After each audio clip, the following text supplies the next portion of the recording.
പുറത്ത് നല്ല മഴയും വയറ്റിലാണെങ്കിൽ ഒടുക്കത്തെ വിശപ്പ്. അല്ലെങ്കിൽ ഈ മഴ പെയ്ത് കഴിഞ്ഞാൽ എന്താണ് ഇത്രയും വിശപ്പ് കൂടുന്നതെന്ന് അറിയത്തില്ല. എന്തെങ്കിലുമൊക്കെ വാരി വലിച്ചിങ്ങനെ കഴിച്ചുകൊണ്ടിരിക്കാൻ തോന്നും. പക്ഷേ ഇന്ന് നോക്കിയപ്പോൾ ഒന്നും കടയിൽ നിന്ന് വാങ്ങിയ ഐറ്റംസ് ഒന്നും ഇല്ലായിരുന്നു. അപ്പോൾ എന്താ ചെയ്യുമെന്ന് വിചാരിച്ചിരുന്നപ്പോഴാണ് ഇന്നലെ രാത്രി അഖിൽ കൊട്ടിയത്ത് നിന്ന് വന്നപ്പോൾ കുറച്ച് ചീനി വാങ്ങിയിട്ട് വന്നിട്ടുണ്ടായിരുന്നു കേട്ടോ.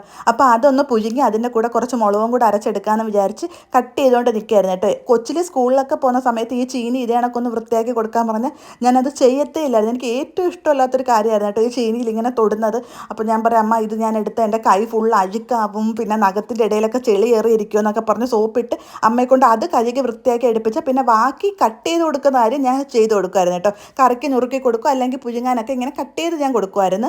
പിന്നെ ഇപ്പം ഞാനത് കുക്കറിലിട്ട് അങ്ങ് വിസിലടുപ്പിക്കുന്നത്, അല്ലെങ്കിൽ തിളപ്പിച്ച് വെള്ളമൊക്കെ ഊറ്റിക്കളയും. പിന്നെ മുളക് ചമ്മന്തി അരയ്ക്കാൻ വേണ്ടി എടുത്ത് നോക്കിയപ്പോൾ കാന്താരി മുളകും ഉണ്ടമുളകും ഒന്നും ഇല്ലാതെ പിന്നെ നമ്മളെ നോർമൽ പച്ചമുളക് കൊണ്ട് അങ്ങ് അഡ്ജസ്റ്റ് ചെയ്ത്, പിന്നെ ഉള്ളി കുറച്ച് ഞാൻ അധികം ഇങ്ങനെ സ്റ്റോർ ചെയ്ത് വെച്ചിരിക്കും കേട്ടോ ഫ്രിഡ്ജിൽ. എപ്പോഴും സ്കൂളിലൊക്കെ മക്കൾക്ക് പോകേണ്ടുള്ള അതുകൊണ്ട് അതിൻ്റെ കാര്യവും പെട്ടെന്ന് തന്നെ അങ്ങ് നടന്ന് കിട്ടി. അപ്പോൾ അതും അരച്ചെടുത്തിട്ടുണ്ട്. പക്ഷേ കളർ ഇത്തിരി വേറൊരു രീതി കണക്ക് എനിക്ക് തോന്നി കേട്ടോ. എന്നാലും രുചിക്ക് ഒരു കുഴപ്പമില്ല, നല്ല സൂപ്പർ ടേസ്റ്റ് ആയിരുന്നു.